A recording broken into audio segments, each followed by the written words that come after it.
Welcome to Shukla study point. आप सभी का स्वागत है आपके अपने YouTube channel Shukla study point में। मैं शिवम शुक्ला आप सभी दोस्तों का हार्दिक स्वागत करता हूं। आज की वीडियो के माध्यम से हम लोग चर्चा करेंगे शिक्षा शास्त्र के पेपर 1 के महासंग्राम रिवीजन क्लास के बारे में, जो कि बीए फिफ्थ सेमेस्टर के छात्र छात्राओं के लिए बहुत ही महत्वपूर्ण है। जो छात्र छात्राएं बीए तृतीय वर्ष पंचम सेमेस्टर में हैं, एजुकेशन में यानी कि शिक्षा शास्त्र में, उनको 2 पेपर पढ़ना पड़ेगा। पहला पेपर है आपका एजुकेशनल असेसमेंट, जिसके बारे में हम लोग चर्चा कर रहे हैं आज की वीडियो के माध्यम से। और दूसरा पेपर आपका जो है उसमें आप शैक्षिक सांख्यिकी पढ़ेंगे, यानी कि जो है आप एजुकेशनल स्टैटिस्टिक्स के बारे में आप उसमें जानेंगे। और ये एजुकेशनल असेसमेंट है, यानी कि शैक्षिक आकलन है। ठीक है, या शैक्षिक मूल्यांकन, शैक्षिक आकलन, जो भी आप उसको उचित समझे कह सकते हैं। तो शिक्षा शास्त्र का जो शैक्षिक आकलन या शैक्षिक मूल्यांकन वाला पेपर है, पेपर नंबर 1, ठीक है, उसके बारे में आज की वीडियो के माध्यम से चर्चा करेंगे। एजुकेशनल असेसमेंट से बनने वाले बहुत ही महत्वपूर्ण प्रश्नों पर बहुत ही विस्तार से और बहुत ही डीपली और तीव्र गति से हम लोग अध्ययन करने का इस वीडियो के माध्यम से प्रयास करेंगे। और यह जो प्रश्न मैंने रखा है ये बहुत ही महत्वपूर्ण है।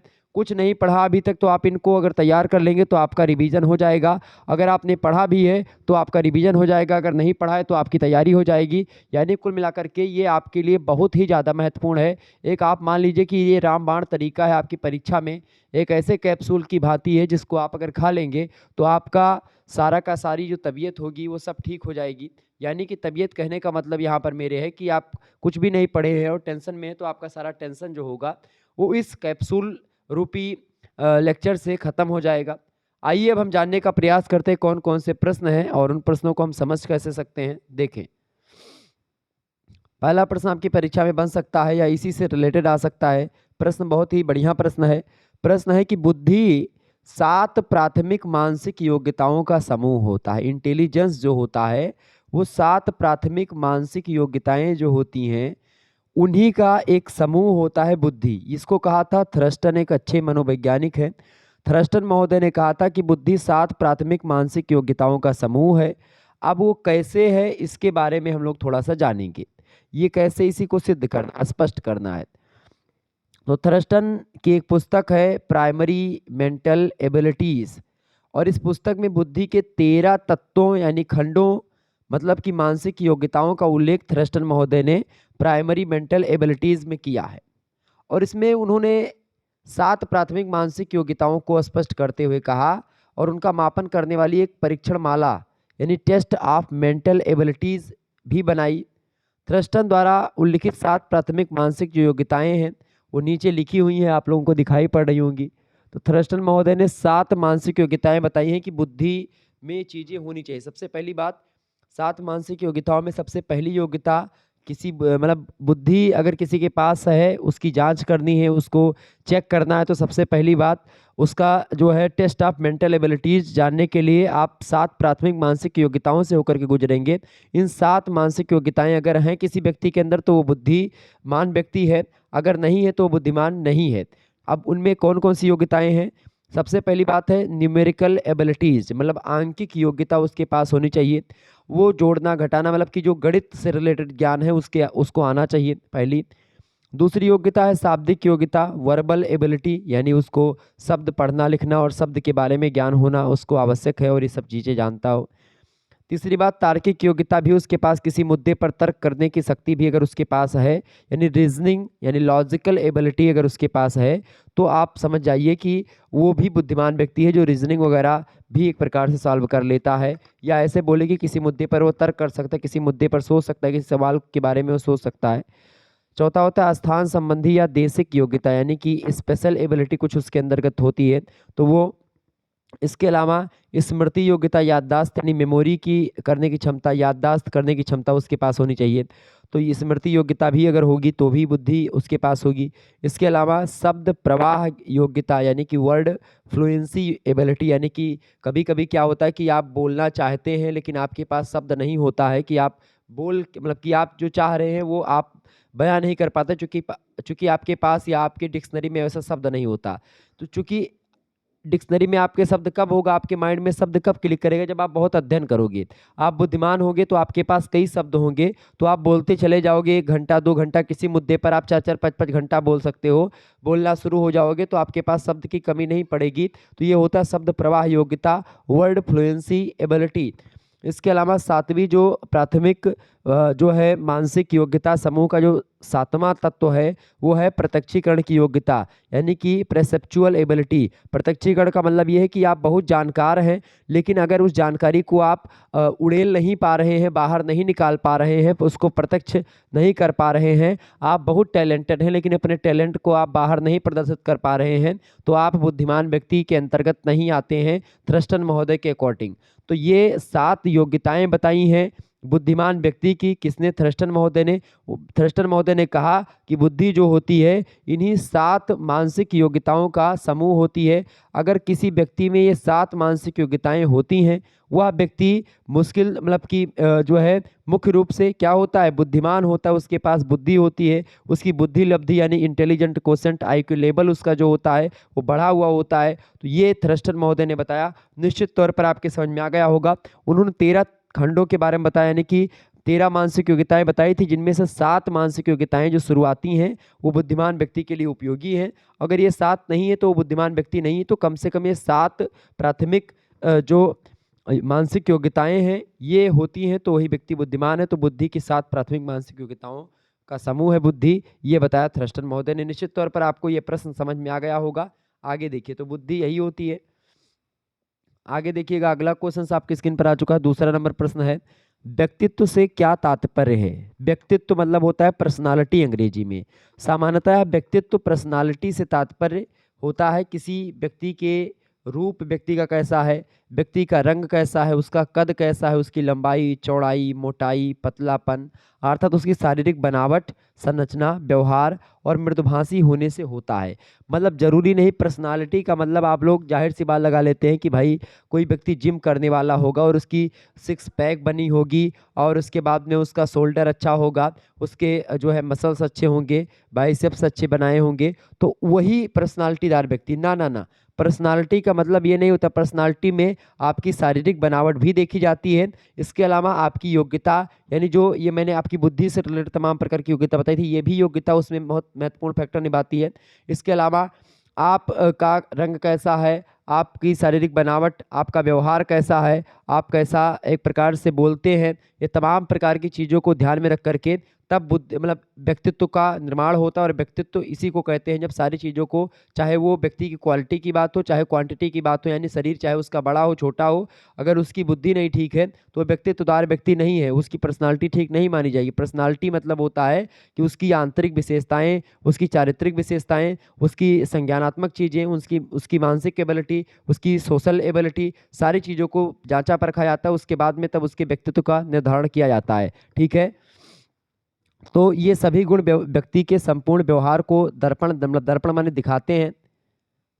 व्यक्तित्व की परिभाषा व्यक्ति के ढांचे, व्यवहार की विधियों, उसकी रुचि किसमें किसमें है, एप्टीट्यूड एटीट्यूड यानी अभिवृत्तियों, योग्यताओं एबिलिटी क्षमताओं, और इसके अलावा कुशलताओं यानी स्किल्स उसकी, उन सभी के सबसे विशिष्ट एकीकरण के रूप में की जाती है कि इन सभी को समाहित करें कि व्यक्ति की व्यवहार की विधियां क्या हैं, व्यक्ति का शारीरिक ढांचा कैसा है, व्यक्ति की रुचि किस में है, व्यक्ति का एटीट्यूड यानी एप्टीट्यूड कैसा है, एटीट्यूड एप्टीट्यूड कैसा है, उसकी एबिलिटी कैसी है, उसकी क्षमता कैसी है, उसके पास पावर कैसी है, कुशलता कैसी है, स्किल क्या है, ये सारी चीज़ें उसको इकट्ठा कर लो, उसके बाद में बता दो कि भाई वही व्यक्तित्व है।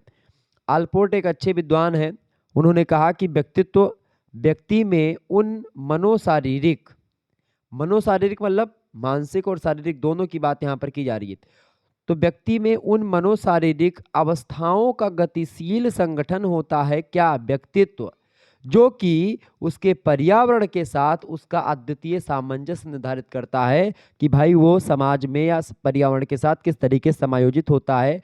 ठीक है, तो उसका व्यक्तित्व निर्धारित करता है। स्पष्ट है कि व्यक्तित्व शब्द का प्रयोग व्यक्ति के शारीरिक मानसिक नैतिक सामाजिक गुणों के सुसंगठित एवं गतिमान संगठन हेतु व्यक्तित्व शब्द का प्रयोग किया जाता है। अब आपके समझ में आ गया होगा कि व्यक्तित्व होता क्या है। व्यक्तित्व ना केवल शारीरिक ढांचे को कहते हैं बल्कि मानसिक ability, moral ability, social ability, इन सभी को अगर इकट्ठा मिला लेंगे, physical ability, mental ability, moral ability and social ability, इन सभी को इकट्ठा कर लें, इन सभी के गुणों को इकट्ठा कर लें, उसके बाद में जो बनता है उसी को बोलते हैं व्यक्तित्व यानी कि पर्सनालिटी। तो समझ में आ गया होगा, जिसे वह अन्य व्यक्तियों के साथ अपने सामाजिक जीवन के आदान प्रदान में व्यक्त करता है, तो वो पर्सनालिटियाँ होती है उसकी। तो पर्सनालिटी आपको समझ में आ गई। अब आपको पर्सनालिटी से कोई भी प्रश्न पूछे आप आसानी से बता पाओगे, निश्चित तौर पर आपके समझ में सारी बातें आ रही होंगी। यही सब प्रश्न आपकी परीक्षा में पूछे जाएंगे। अब तीसरा प्रश्न आप देखेंगे, बहुत ही बढ़िया प्रश्न है परीक्षा की दृष्टि से, ध्यान रखेंगे। तीसरा प्रश्न है, व्यक्तित्व के विभिन्न प्रकार बताइए। आपको बता दूं कि ये 5th सेमेस्टर की क्लास हो रही है, महासंग्राम रिवीजन क्लास चल रहा है। शिक्षा शास्त्र का पेपर नंबर 1 से बनने वाले महत्वपूर्ण प्रश्नों पर चर्चा हो रही है, जिसके अंतर्गत एजुकेशनल असेसमेंट के बारे में, शैक्षिक मूल्यांकन या शैक्षिक आकलन वाले पोर्शन के बारे में हम लोग चर्चा कर रहे हैं। उसी में तीसरा प्रश्न आपकी स्क्रीन पर आ चुका है। प्रश्न है, व्यक्तित्व के विभिन्न प्रकार बताइए। यानी व्यक्तित्व कई प्रकार के होते हैं। तो व्यक्तित्व का वर्गीकरण वैसे तो कई विद्वानों ने किया है, अपने अपने हिसाब से किया है, परंतु अगर हम देखें कुछ विद्वानों की परिभाषाओं या कुछ विद्वानों के द्वारा जो दिया गया वर्गीकरण है उसके बारे में समझें। तो पहले विद्वान है सेल्डन। सेल्डन महोदय ने शारीरिक गुणों को आधार बनाया कि शारीरिक गुण के हिसाब से उन्होंने व्यक्तित्व को 3 प्रकार से बताया। एक तो व्यक्तित्व को शारीरिक गुण के अकॉर्डिंग उन्होंने बांटा। पहला कि कोमल और गोलाकार शरीर वाले, दूसरा आयताकार शरीर वाले और तीसरा लंबाकार शरीर वाले। तो व्यक्तित्व एक होता है कोमल या गोलाकार, दूसरा होता है आयताकार और तीसरा होता है लंबाकार। इसको किसने कब बांटा? सेल्डन महोदय ने बांटा। तो ध्यान रखेंगे इस बात को। ऑब्जेक्टिव में भी प्रश्न ऐसे पूछे जा सकते हैं। वहीं आगे देखें, दूसरे विद्वान आते हैं न्यूमैन और स्टर्न। बड़े जबरदस्त मनोवैज्ञानिक हैं न्यूमैन भी और स्टर्न, तो आप सभी ने इनका नाम जरूर सुना होगा, स्टर्न का, न्यूमैन का भी आप लोगों ने सुना होगा। दोनों बड़े अच्छे विद्वान हैं, मनोवैज्ञानिक हैं। दोनों ने व्यक्तित्व को 2 भागों में बांटा है। पहला भाग है विश्लेषणात्मक व्यक्तित्व, यानी कि जो किसी बात के सूक्ष्म अध्ययन में रुचि रखते हैं, मतलब कि कोई भी बात आप बोलोगे तो उस बात पर बढ़िया तरीके से फोकस करेंगे, उसको डीप में ले जा करके उसका अध्ययन करेंगे, तो होते हैं विश्लेषणात्मक। यानी किसी भी मुद्दे पर वो एनालिटिक फॉर्म में होते हैं, एनालिसिस करते हैं मुद्दों का, तो वो होते हैं वैसा व्यक्तित्व वाले व्यक्ति विश्लेषणात्मक व्यक्तित्व कहे जाते हैं। दूसरा होता है संश्लेषणात्मक व्यक्तित्व, यानी कि जो प्रायः समीक्षा करना पसंद नहीं करते हैं, किसी मुद्दे पर समीक्षा करना पसंद नहीं करते हैं, ऐसे होते संश्लेषणात्मक व्यक्तित्व। ठीक है, तो ये 2 प्रकार के व्यक्तित्व के बारे में न्यूमैन और स्टर्न ने बताया। इसके बाद ने मनोविश्लेषणवादी विद्वान हैं जुंग महोदय। जुंग महोदय ने व्यक्तित्व के 3 प्रकार बताए हैं, जिसमें पहला प्रकार है अंतर्मुखी व्यक्तित्व। अंतर्मुखी व्यक्तित्व मतलब होता है जो चिंतनशील और स्वकेंद्रित होते हैं, जो आत्म अनुभूति करके हर एक मुद्दे पर काम करते हैं, चिंतनशील होते हैं, बहुत ज़्यादा सोचते विचारते हैं वो। दूसरे होते हैं बहिर्मुखी, जो बाह्य जगत में रुचि लेते हैं, बाहरी संसार में क्या हो रहा है उस पर ध्यान देते हैं, तो बाह्य जगत में रुचि लेने वाले को बहिर्मुखी। और तीसरे होते हैं उभयमुखी, जो बाह्य और आंतर दोनों मुखी होते हैं, यानी दोनों के बीच की स्थिति में होते हैं। ऐसे व्यक्तियों को उभयमुखी व्यक्तित्व वाला व्यक्ति बोला जाता है। तो इस तरीके से व्यक्तित्व के अलग अलग वर्गीकरण लोगों ने किया, विद्वानों ने किया। लेकिन आधुनिक वर्गीकरण अगर देखें तो आधुनिक वर्गीकरण के हिसाब से सभी विद्वानों को अगर मैं समझूं तो उनके बाद में मैं ये कह सकता हूं कि व्यक्तित्व मुख्य रूप से 3 प्रकार के होते हैं। पहला होता है भावुक व्यक्तित्व वाले व्यक्ति, इमोशनल। दूसरे होते हैं कर्मशील, बहुत ज़्यादा काम काज करने वाले, और तीसरे होते हैं विचारशील व्यक्तित्व। ठीक है, तो इस तरीके से ये 3 प्रकार के व्यक्तित्व होते हैं। तो इस तरीके से व्यक्तित्व अलग अलग तरीके से विद्वानों ने अपने अपने हिसाब से बताया। आधुनिक वर्गीकरण में 3 तरीके की पुष्टि होती है व्यक्तित्व की, भावुक, कर्मशील और विचारशील व्यक्तित्व। तो आप सभी लोग व्यक्तित्व के बारे में समझ गए होंगे। अगला प्रश्न है 4था नंबर, बहुत ही महत्वपूर्ण प्रश्न आपकी परीक्षा की दृष्टि से आ चुका है। प्रश्न है, बुद्धि परीक्षणों का प्रयोग किन क्षेत्रों में किया जाता है, बताएं। तो बुद्धि परीक्षणों का प्रयोग जो है कई क्षेत्रों में करते हैं। वर्तमान समय में विभिन्न बुद्धि परीक्षणों का उपयोग आवश्यकता के अनुसार कई क्षेत्रों में या विभिन्न क्षेत्रों में लगातार किया जा रहा है। जैसे कि आप देखेंगे बुद्धि परीक्षण का प्रयोग सर्वोत्तम बालक और छात्र का चुनाव करने में, अगर आपको किसी क्लास में सबसे अच्छे बालक या सबसे टैलेंटेड बालक की खोज करना है तो आप IQ वाली जो परीक्षा होती है, इंटेलिजेंट क्वोशेंट, वो नापते हैं। ठीक है, दूसरी बात, पिछड़े हुए बालकों का चुनाव करने में, यानी कौन से बालक तेज हैं तो उसको तो आप निकाल लोगे। अब इसी परीक्षण के द्वारा, बुद्धि परीक्षणों के द्वारा आप ये भी पता लगा पाते हैं कि कौन से बच्चे कम नंबर पा रहे हैं, तो वो भी चुनाव करने में। इसके अलावा समस्यात्मक और अपराधी बालकों का सुधार इसके द्वारा किया जा सकता है, क्योंकि आप जब परीक्षा लेते हैं तो उसके बाद में आप बच्चे की मेंटल लेवल को जान पाते हैं कि भाई उसकी बुद्धि और उसका विचार किस दिशा में जा रहा है, और अगर वो आपराधिक दिशा में जा रहा है तो उसको आप कंट्रोल कर सकते हैं, वहीं से रोक सकते हैं, उसकी दिशा मोड़ सकते हैं।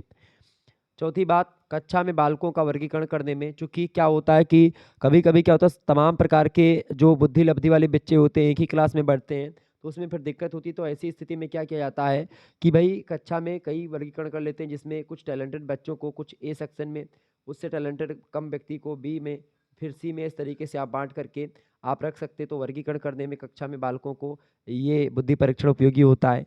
इसके अलावा बालकों की क्षमता के अनुसार कार्य करने के लिए ये भी उपयोगी होता है कि बालक जो है अपनी क्षमता के अनुसार कार्य कर पाए, उनके हिसाब से उनको काम दिया जाए स्कूली।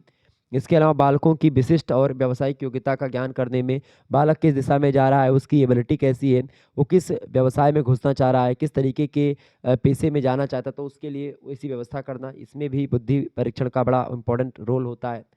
इसके अलावा बालकों की भावी सफलता का ज्ञान, कि भाई बच्चा किस दिशा में जाना चाह रहा है तो उसके लिए उसी दिशा में उसकी पढ़ाई और आगे करवाई जाए। इसके अलावा पाठ्य विषयों का चयन करने में, अनुसंधान के क्षेत्र में, सभी क्षेत्र में बुद्धि का परीक्षण मतलब बुद्धि परीक्षणों का उपयोग होता है, प्रयोग इन क्षेत्रों में किया जाता है। निर्देशन और परामर्श के क्षेत्र में, इसके अलावा सेना की भर्ती में, सभी में आप देखेंगे। इसके अलावा छात्रवृत्तियों को प्रदान करने में, औद्योगिक और व्यावसायिक क्षेत्रों में, मानसिक रोगों का निदान करने में, इन सभी क्षेत्रों में आप देखेंगे बुद्धि परीक्षणों का प्रयोग खूब तीव्र गति से होता रहा है और आप लोगों ने विस्तार से देखा भी इसको। ठीक है, तो इसमें कोई दो राय नहीं और बहुत ही बारीकी के साथ मैंने आपको इन चीज़ों को समझाया। तो बुद्धि परीक्षण का उपयोग कई क्षेत्रों में होता है और वर्तमान में लगातार बुद्धि परीक्षणों का उपयोग जो है वो बढ़ रहा है। विभिन्न क्षेत्रों में नए नए क्षेत्र भी बुद्धि परीक्षणों का प्रयोग करके अपना काम बना रहे हैं। आगे देखिएगा, अगला क्वेश्चन है, सामूहिक बुद्धि परीक्षण से क्या अभिप्राय है। बहुत ही बढ़िया प्रश्न है, फटाफट से देखेंगे। इंपॉर्टेंट क्वेश्चन है, बताएंगे सभी लोग। सामूहिक बुद्धि परीक्षण से क्या अभिप्राय है, क्या आशय है। तो यह परीक्षण जो होता है सामूहिक रूप से एक से अधिक अथवा संपूर्ण कक्षा के लिए होता है, संपूर्ण कक्षा के लिए उपयुक्त होता है। जब हम एक ही समय में कई व्यक्तियों की एक साथ बुद्धि परीक्षा होती है तो उसे सामूहिक बुद्धि परीक्षण कहते हैं।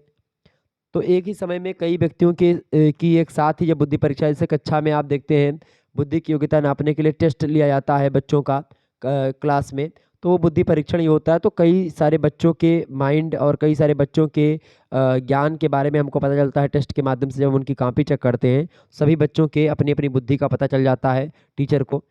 प्रथम विश्व युद्ध के दौरान अमेरिका में इसकी शुरुआत हुई थी, प्रथम बुद्धि मतलब सामूहिक बुद्धि परीक्षण की, क्योंकि सैन्य अधिकारियों को उच्च बुद्धि वाले सैनिकों का चयन करना था ताकि उन्हें ऑफिसर बनाया जा सके, और इसके लिए दो प्रश्नावलियों का निर्माण किया गया था।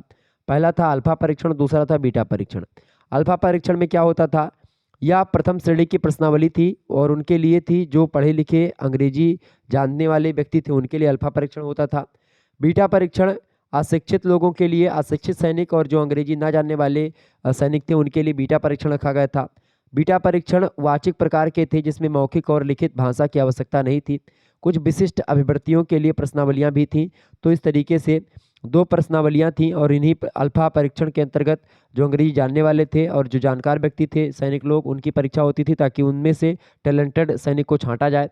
और बीटा परीक्षण में जो लोग जानकार नहीं थे, पढ़े लिखे नहीं थे, भाषा का ज्ञान नहीं था उनको, उनके लिए बीटा परीक्षण था। उनमें कई मतलब जो एक प्रकार से व्यवहारिक तरीके के प्रश्न पूछे गए और उनके माध्यम से उनमें जो नहीं पढ़े लिखे थे उनमें भी टैलेंटेड लोगों को छांट करके और ऑफिसर पद के लिए नियुक्त किया गया। तो ये प्रथम विश्व युद्ध के दौरान ऐसा किया गया था अमेरिका में।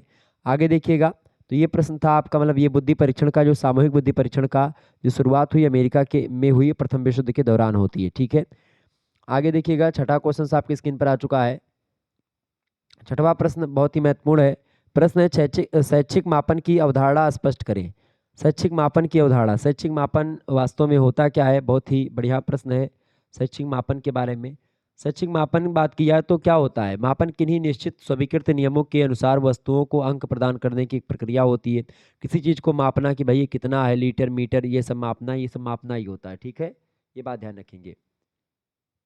तो मापन शब्द से किसी वस्तु के मापने या नापने का भाव स्पष्ट होता है और यह बात सामान्य व्यवहार की है, किंतु इसी को जब शिक्षा के क्षेत्र में प्रयोग किया जाता है तो यह मानव के विभिन्न व्यवहारों का, यानी मानव के जो ह्यूमन बिहेवियर है उनका और जो ह्यूमन समस्याएं हैं उनके अध्ययन के लिए प्रयोग करते हैं।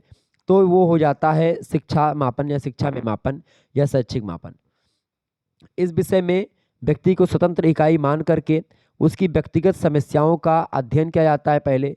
फिर उसके बाद में जैसे विज्ञान विषय के अध्ययन में का की अपेक्षा खा को अधिक परेशानी का अनुभव क्यों होता है, इस तरह की समस्या के लिए मापन के द्वारा ही इस क्यों का जवाब ढूंढा जाता है कि भाई का की अपेक्षा खा को अधिक परेशानी का अनुभव क्यों होता है। यानी किसी व्यक्ति को किसी मुद्दे में जो है किसी को सरलता हो रही, किसी को जो है कठिनता हो रही, तो सरलता क्यों हो रही, कठिनता उसको क्यों हो रही, इसका मापन करना, ये एक प्रकार से शैक्षिक मापन होता है।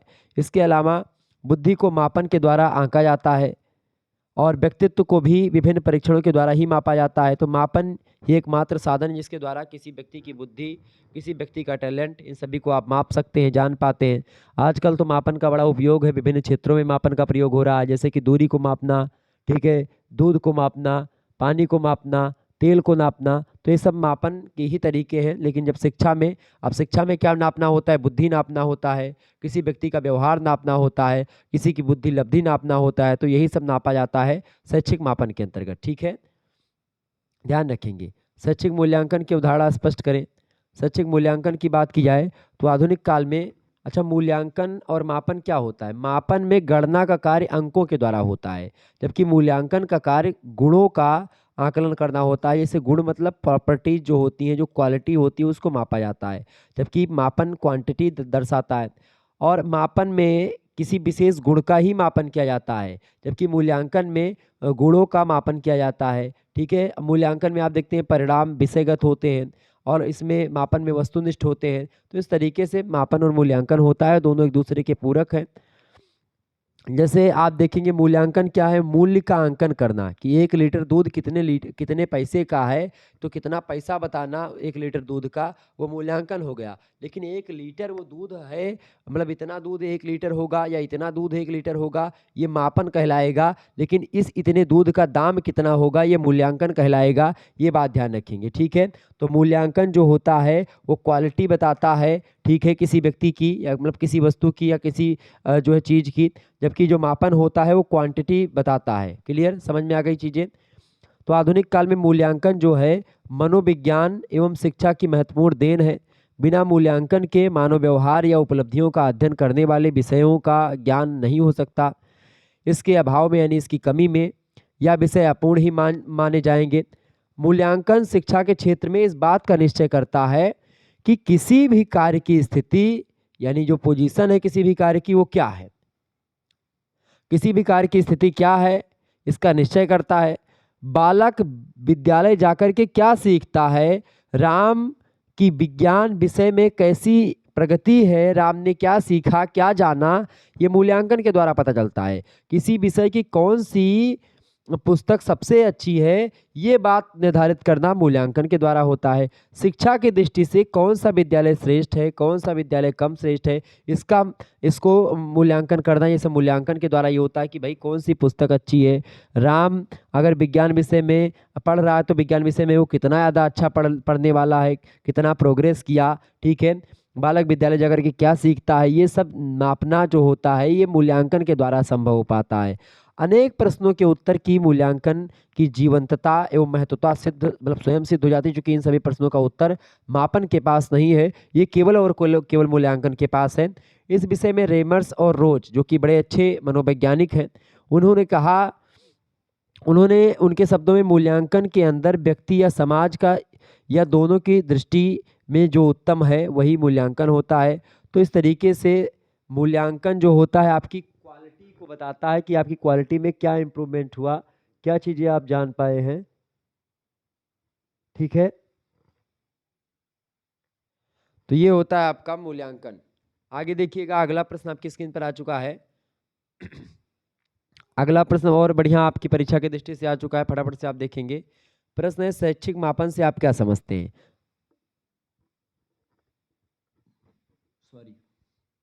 सामान्यतया मापन जो होता है कुछ विशिष्ट नियमों के अनुसार विभिन्न वस्तुओं, निरीक्षणों अथवा घटनाओं को सार्थक और संगत रूप से संकेत चिन्ह प्रदान करने की एक प्रक्रिया होती है। मतलब कि मापन के विभिन्न निरीक्षण, वस्तुओं, घटनाओं का मात्रात्मक रूप से वर्णन करता है मापन। तो मापन के अंतर्गत मापन के विभिन्न निरीक्षणों, वस्तुओं और घटनाओं का मात्रात्मक रूप से वर्णन किया जाता है। तो यही होता है मापन, ठीक है। जिसमें कोई घटना है हुई है तो उस घटना से रिलेटेड तमाम प्रकार की जानकारी जो होगी वो मापन निर्धारित करता है। वस्तु का एक प्रकार से वस्तु की क्वालिटी मतलब कि क्वांटिटी कितनी है, वस्तु कितना है, उसका उसका मापना हुआ तो ये भी मापन करता है। निरीक्षण करना हो किसी मुद्दे का तो भी मापन के द्वारा ही संभव है, ठीक है। मापन का क्षेत्र अत्यंत बड़ा है, व्यापक है। वस्तुओं को मात्रात्मकता प्रदान करते समय नियमों एवं सिद्धांतों का अनुसरण किया जाता है और इसे कुछ विद्वानों ने निम्न प्रकार से परिभाषित किया, जैसे कि स्टीवेंस महोदय बड़े अच्छे विद्वान हैं। उन्होंने मापन को परिभाषित करते हुए कहा कि मापन जो होता है किन्हीं निश्चित स्वीकृति नियमों के अनुसार, जैसे 1 लीटर दूध मापना तो 1 लीटर दूध जो होता है वो उसका मानक फिक्स है। निश्चित स्वीकृति नियम है कि भाई ये इतना डब्बा जो होगा उसी में 1 लीटर आएगा, ये पहले से निर्धारित है, ठीक है। ये डब्बा जो होगा ये 2 लीटर का होगा, ये पहले से पता है, ठीक है। तो इस तरीके से ये लीटर पहले से बनाए गए हैं। तो इसमें 1 लीटर दूध आएगा तो दूध की क्वांटिटी नहीं बता रहा है। अब दूध में पानी मिला है या दूध में कुछ दूसरा मिला है, इसको मापन नहीं बताता है। इसको मूल्यांकन बताता है कि दूध में कितना फैट है, कितना ये है, कितना वो, दुनिया भर का चीज़ वो फैट बताता है, ठीक है। तो वो मूल्यांकन के द्वारा निर्धारित होता है, जबकि मापन बस यही बताता है कि ये इतना दूध जो है 1 लीटर है या इतना दूध जो है ये 2 लीटर है, ठीक है।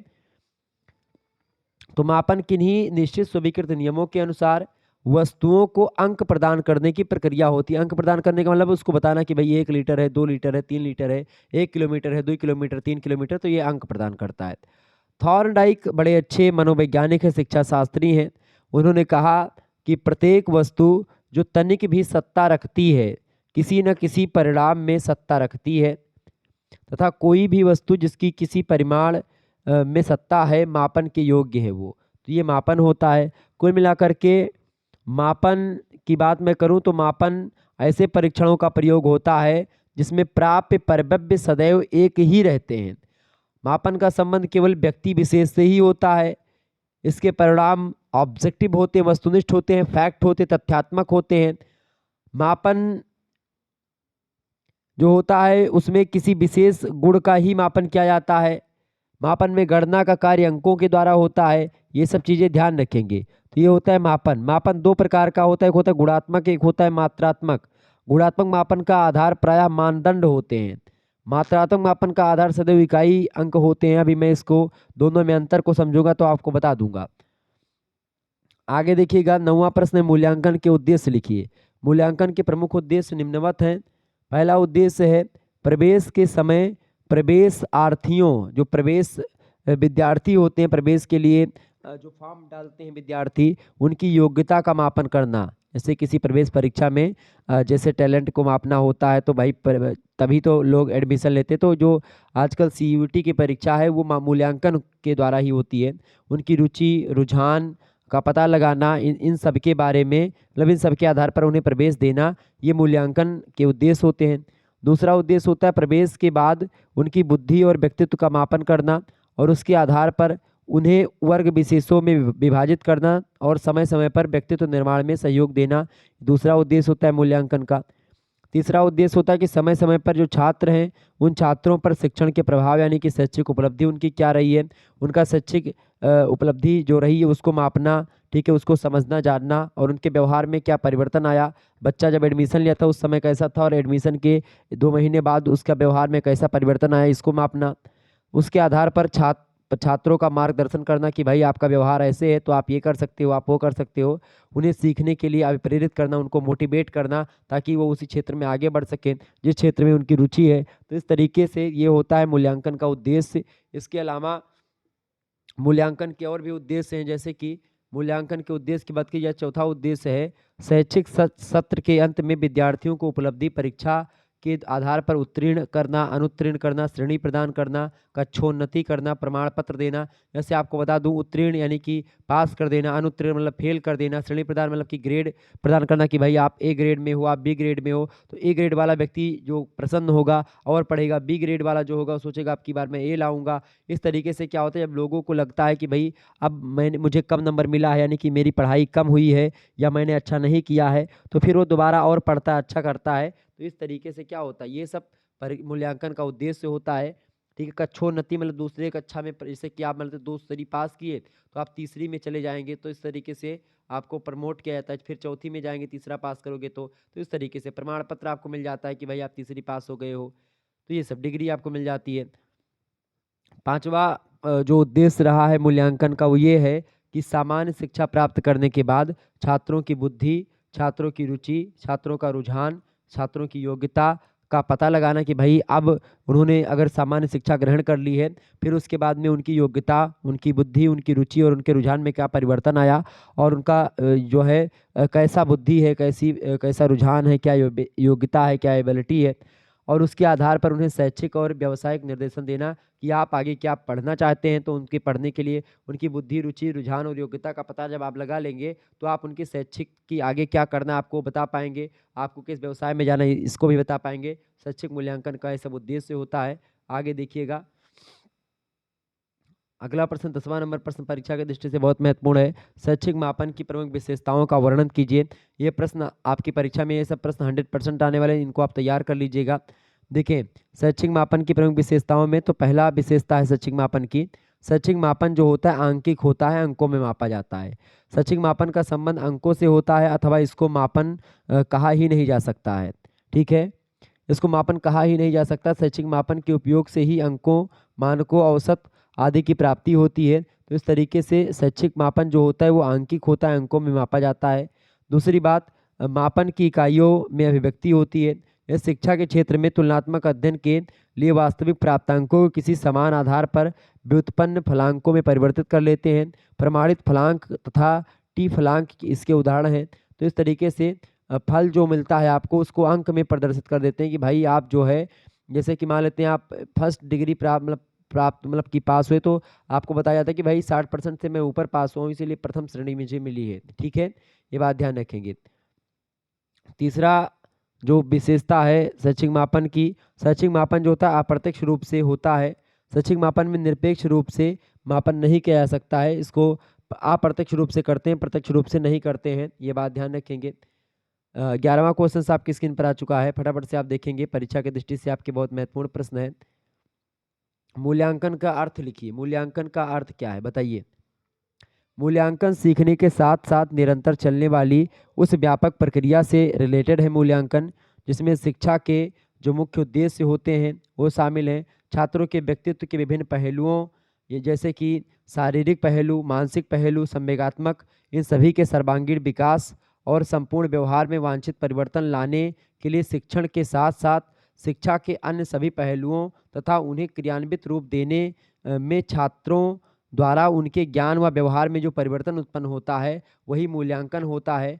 मूल्यांकन के द्वारा यह जाना जाता है कि भाई बच्चा स्कूल गया था, स्कूल जाने के बाद में वो क्या सीखा, घर पर रहता था तो उसका व्यवहार कैसा था, अब वो विद्यालय चला गया, विद्यालय से लौट करके आया 10-15 दिन के बाद में उसके व्यवहार में क्या परिवर्तन हुआ, उसी परिवर्तन को मापना मूल्यांकन कहा जाता है। ये बात ध्यान रखेंगे।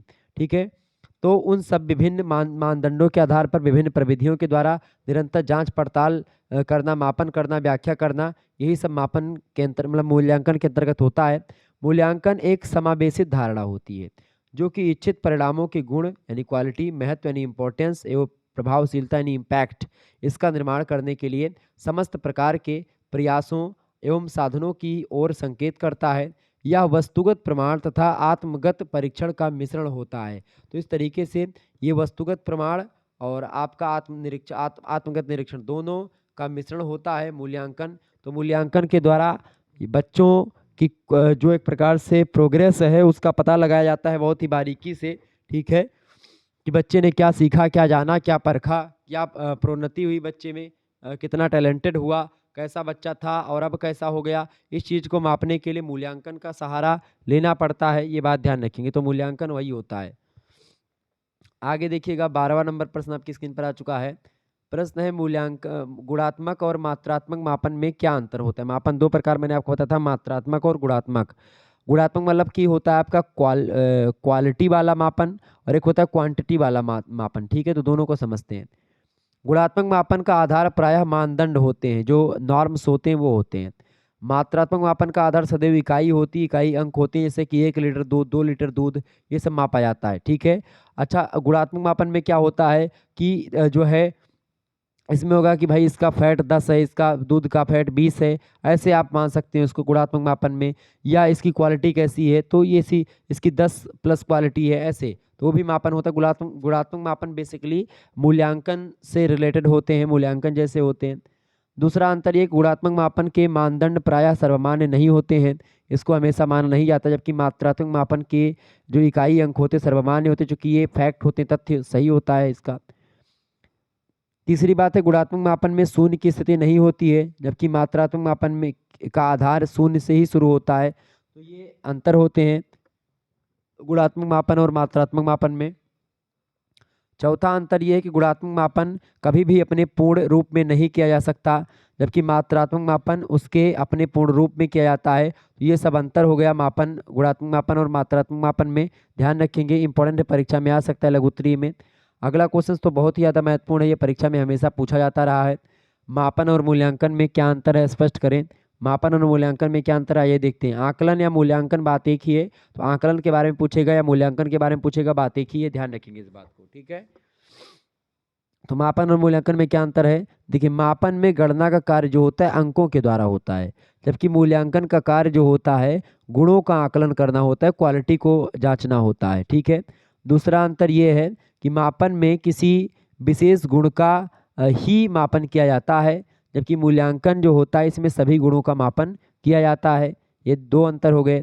तीसरा अंतर ये है कि मापन जो होता है इसके परिणाम वस्तुनिष्ठ यानी ऑब्जेक्टिव होते हैं, जबकि जो मूल्यांकन होता है इसके परिणाम विषयगत होते हैं। ध्यान रखेंगे इस बात को। मापन का संबंध केवल व्यक्ति विशेष से होता है, जबकि मूल्यांकन का संबंध व्यक्ति और समाज दोनों से होता है। तो ये अंतर, बड़ा अंतर हो गया। इसके अलावा पांचवा अंतर है, मापन ऐसे परीक्षणों का प्रयोग होता है मापन जिसमें प्राप्त परिव्यय सदैव एक ही रहते हैं, जबकि मूल्यांकन में आत्मगत विधियों जैसे कि साक्षात्कार विधि के द्वारा जो है मूल्यांकन हो गया, निरीक्षण विधि के द्वारा, प्रश्नावली के द्वारा, इन सभी विधियों का प्रयोग करके जो है आप मापते हैं। जबकि जो मापन होता है वो हमेशा ऐसे कि 1 लीटर वाला जो, जैसे दूध मतलब 1 लीटर वाला मान लेते हैं पानी नापना, तो 1 लीटर वाला ही जो ये होगा, ये हमेशा 1 ही लीटर वाला ये रहेगा। अब इसमें ये नहीं कि भाई ये 1.5 लीटर वाला 1 लीटर बन जाएगा, ना ना ना, ये यही रहेगा जो 1 लीटर का मानक है वो फिक्स होता है और उसी आधार पर जो है मापन किया जाता है। जबकि मूल्यांकन जो होता है कभी साक्षात्कार की विधि के द्वारा होता है, कभी निरीक्षण विधि के द्वारा, कभी प्रश्नावली विधि के द्वारा होता है। क्लियर, ये बात ध्यान रखेंगे। आगे बढ़ते हैं और भी चीज़ों को जानने का प्रयास करते हैं। बहुत ही महत्वपूर्ण प्रश्न आपकी परीक्षा की दृष्टि से आ चुका है। देखें, चौथा नंबर मतलब 14वां नंबर प्रश्न है, प्रश्न मूल्यांकन के गुण बताइए। मूल्यांकन के कई गुण होते हैं, देखें ऐसे। पहला गुण है कि मूल्यांकन के द्वारा छात्रों को व्यक्तिगत, शैक्षिक और व्यावसायिक निर्देशन देने में सुविधा होती है, पहला विशेषता। दूसरा गुण या विशेषता ये है मूल्यांकन की कि छात्रों की विशिष्ट योग्यताओं यानी एबिलिटी, क्षमताओं और कमजोरियों का ज्ञान भी मूल्यांकन के द्वारा हो जाता है कि भाई कौन सा बालक की योग्यता ज़्यादा है, किसकी कम है, किसकी क्षमता ज़्यादा है, किसकी कम है, और कौन सा बालक कहाँ पर कमजोरी फील कर रहा है किस मुद्दे में। तो ये सब जांचना परखना मूल्यांकन के द्वारा संभव है। मूल्यांकन की तीसरा गुण जो विशेषता है, तीसरी क्वालिटी होती है मूल्यांकन की, वो क्या होती है, वो होती है छात्रों का वर्गीकरण करने में सहायता मिलती है। इसके अलावा छात्रों को आत्म मूल्यांकन का अवसर मिलता है मूल्यांकन के द्वारा, ठीक है, ताकि मूल्यांकन के द्वारा बच्चों को बताया जाता है कि भाई आप कितने स्तर पर हो, आप कितनी, आपकी क्वालिटी क्या है। तो बच्चे जो होते हैं अपनी क्वालिटी को बढ़ाने के लिए आत्म मूल्यांकन करते हैं और लगातार जो है अपनी क्वालिटी को बढ़ाने का या इम्प्रूवमेंट करने का प्रयास करते हैं। पांचवा विशेषता या फिर गुण ये होता है मूल्यांकन का कि व्यक्तिगत भिन्नता को ध्यान में रख करके पाठ्यक्रम का निर्माण करने में और अन्य शैक्षिक कार्यक्रमों के आयोजन में सहायता मिलती है मूल्यांकन से। इसके अलावा उद्देश्यों का निर्धारण करना, छात्रों के पूर्व ज्ञान के विषय में पता लगाना, अधिगम की क्रियाओं की व्यवस्था करना, शिक्षा के उद्देश्यों की प्राप्ति किस हद तक हुई है इसको जांचना, इन सभी विषय में जानकारी शिक्षक को मूल्यांकन से ही प्राप्त होती है। तो ये मूल्यांकन के गुण होते हैं, मूल्यांकन की विशेषताएं होती हैं, ये बात ध्यान रखेंगे। आगे देखिएगा, 15वां क्वेश्चन आपकी स्क्रीन पर आ चुका है और बढ़िया प्रश्न है परीक्षा की दृष्टि से। मापन और परीक्षण में क्या अंतर होता है, बहुत ही बढ़िया प्रश्न है। परीक्षण क्या होता है, देखिए मापन को बोलते हैं क्या, अंग्रेजी में मापन को क्या बोलते हैं भैया, फटाफट से आप बताएंगे, मेजरमेंट। और परीक्षण को क्या बोलते हैं, टेस्ट बोलते हैं, टेस्ट, ठीक है। तो मेजरमेंट एंड टेस्ट, किसी को मापना और किसी का टेस्ट लेना, ये दोनों अलग अलग चीजें हैं। ठीक है, अब क्या अंतर होता है इसको समझते हैं थोड़ा सा। पहला अंतर ये होता है कि मापन में किसी सामान्य प्रश्न का उत्तर देने का प्रयास किया था, कोई सामान्य प्रश्न होता है उसी का उत्तर देने का प्रयास मापन के अंतर्गत हो सकता है। जबकि परीक्षण में के माध्यम से व्यक्ति विशेष के विषय के ज्ञान का प्राप्त किया जाता है कि भाई व्यक्ति विशेष के विषय में ज्ञान प्राप्त किया जाता है कि भाई व्यक्ति का जो है पूरा अनुभव क्या रहा है, क्या उसके अंदर क्या क्या क्वालिटियां हैं, उन सभी का ज्ञान करना वो होता है। दूसरा अंतर ये होता है कि मापन का प्रयोग व्यापक रूप से विभिन्न मनोवैज्ञानिक शोध कार्यों में किया जाता है, जबकि परीक्षण का क्षेत्र संकुचित होता है। ठीक है, ये किन्हीं किन्हीं क्षेत्रों में किया जाता है। तीसरा अंतर ये कि मापन में वस्तुओं को नियमानुसार संख्यात्मक रूप प्रदान कर परिभाषित किया जाता है, जबकि जो है परीक्षण में विभिन्न प्रकार के पदों को मानवीकृत करके प्रयोग में लाया जाता है। ये अंतर तीसरा। चौथा अंतर मापन और परीक्षण में ये है कि मापन का संबंध केवल भौतिक गुणों से होता है, जबकि परीक्षण का संबंध मानसिक और मनोवैज्ञानिक गुणों से होता है। ये बात ध्यान रखेंगे। तो ये कई अंतर हो गए किसमें, मापन और परीक्षण में, ध्यान रखेंगे इस बात को। आगे देखिएगा, अगला क्वेश्चन आपकी स्क्रीन पर आ चुका है। बढ़िया प्रश्न है परीक्षा की दृष्टि से आपके, समझें। 16 नंबर क्वेश्चन आपकी स्क्रीन पर आ चुका है, इंपॉर्टेंट प्रश्न है परीक्षा की दृष्टि से। प्रश्न, सतत और व्यापक मूल्यांकन से आप क्या समझते हैं? सतत मूल्यांकन मतलब होता है लगातार या सस्टेनेबल मूल्यांकन या एकदम उच्च क्वालिटी का मूल्यांकन। सतत मूल्यांकन और व्यापक मूल्यांकन क्या होता है? सतत मूल्यांकन से आशय नियमित यानी लगातार और निरंतर, नियमित मतलब डेली, निरंतर माने लगातार, कंटिन्यूअसली।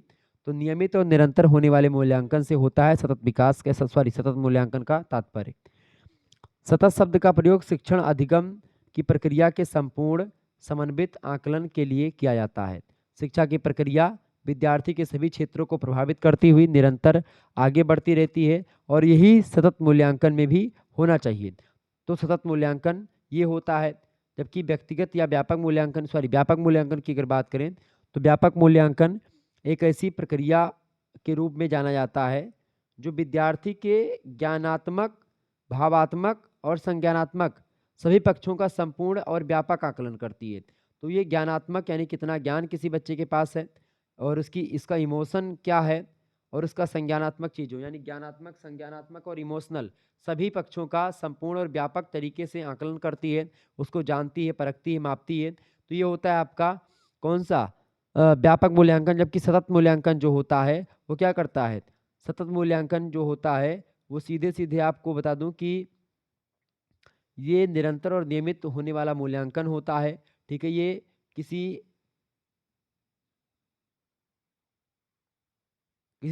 समय मतलब इसमें हस्तक्षेप या रुकता नहीं है। ये हमेशा मूल्यांकन करने की प्रक्रिया एक के बाद दूसरा तरीका टेस्ट करने का, तो ये सब होता है मूल्यांकन में, सतत मूल्यांकन में। व्यापक मूल्यांकन में सारी चीज़ों का पता एक ही साथ लगाया जाता है, जबकि इसमें एक एक करके पता लगाया जाता है। तो सतत मूल्यांकन ये है और व्यापक ये है। आगे देखिएगा, अगला प्रश्न है, सतत और व्यापक मूल्यांकन के महत्व पर प्रकाश डालिए। सतत एवं व्यापक मूल्यांकन छात्रों की शैक्षिक प्रगति का व्यापक विवरण प्रस्तुत करता है कि भाई शैक्षिक प्रगति बच्चे की क्या हुई है, बच्चे ने क्या पढ़ा, क्या लिखा, क्या जाना, क्या विकास हुआ, संज्ञानात्मक विकास, मानसिक, फिजिकल, क्या सारा विकास उसका कैसे कैसे हो रहा है, उसके व्यवहार में क्या परिवर्तन हुआ, क्या नहीं हुआ, सारी बातों को जानना ये सतत और व्यापक मूल्यांकन के द्वारा ही होता है, जिससे छात्रों को प्रतिपुष्टि प्राप्त करता है, यानी फीडबैक होती है छात्रों को कि भाई वो जो कर रहे हैं अच्छा कर रहे हैं कि बुरा कर रहे हैं, जिसके आधार पर वे अपनी कमजोरियों और समस्याओं का निदान करके अपनी निष्पत्ति में सुधार एवं व्यक्तित्व का बहुमुखी विकास कर सकते हैं। बच्चों को पता चलता है कि भाई मैं कितने पानी में हूँ, मेरी क्वालिटी क्या है। ये जब मूल्यांकन के द्वारा ही ये चीज़ें संभव हो पाती हैं। सतत और व्यापक मूल्यांकन की प्रक्रिया की सार्थकता शिक्षकों पर निर्भर करती है। यदि शिक्षक निष्पक्षता, निष्ठा और विश्वास तथा उत्तरदायित्व के साथ सतत मूल्यांकन का कार्य करेंगे तो यह निस्संदेह शिक्षा के क्षेत्र में क्रांतिकारी परिवर्तन लाने में सहायक होगी। अगर टीचर ही निष्पक्षता को त्याग देगा तो फिर एक प्रकार से बच्चों का जो मनोबल है वो टूट जाएगा और मूल्यांकन अच्छे तरीके से नहीं हो पाएगा। 18 नंबर क्वेश्चन आप देखेंगे, प्रश्न इंपॉर्टेंट है। प्रश्न, दक्षता आधारित मूल्यांकन से क्या आशय है? दक्षता आधारित मूल्यांकन से आशय है कि छात्रों की दक्षता ग्राह्यता को सुनिश्चित करने के लिए उनकी दक्षता पर आधारित न्यूनतम अधिगम की जांच या विश्लेषण करना कि उनकी क्वालिटी मतलब उनकी जो क्षमता है वो क्या है। ठीक है, उनकी जो क्षमता है, कैपेसिटी है, उसी को दक्षता कहते हैं। तो उनकी कैपेसिटी को मापना दक्षता आधारित मूल्यांकन होता है। 19 नंबर क्वेश्चन आपकी स्क्रीन पर आ चुका है। एक अच्छे उत्तम परीक्षण से आप क्या समझते हैं? बढ़िया प्रश्न है। तो वर्तमान समय में बालक की जन्मजात क्षमताओं, व्यक्तित्व की विशेषताओं तथा अर्जित ज्ञान के मापन के लिए विभिन्न प्रकार की परीक्षणों का निर्माण किया जाता है। इन परीक्षणों का निर्माण इस ढंग से किया जाता है कि जिस गुण अथवा उपलब्धि के मापन और मूल्यांकन के लिए इसका निर्माण किया जा रहा हो, उसके विषय में सभी पक्षों की स्पष्ट और शुद्ध जानकारी सहजता से हमको प्राप्त हो जाए या हो सके। उससे प्राप्त फलांक प्रत्येक स्थिति में एक जैसा ही प्राप्त हो। इसके मूल्यांकन अथवा मापन में परीक्षक का कोई भी प्रभाव नहीं पड़ना चाहिए। इसका निर्माण निश्चित मानदंडों के अनुसार ही होना चाहिए। तो ये होता है आपका क्या, एक अच्छा मूल्यांकन, एक अच्छा परीक्षण, जो कि एक प्रकार से विभिन्न दशाओं में भी वैसा होना चाहिए। ठीक है, और उसमें उसके नॉर्म्स में, उसके मूल्य में, उसके मानदंड में कोई परिवर्तन नहीं होना चाहिए। एक बच्चे के लिए जो चीज़ हो वही दूसरे बच्चे के मूल्यांकन के लिए भी हो।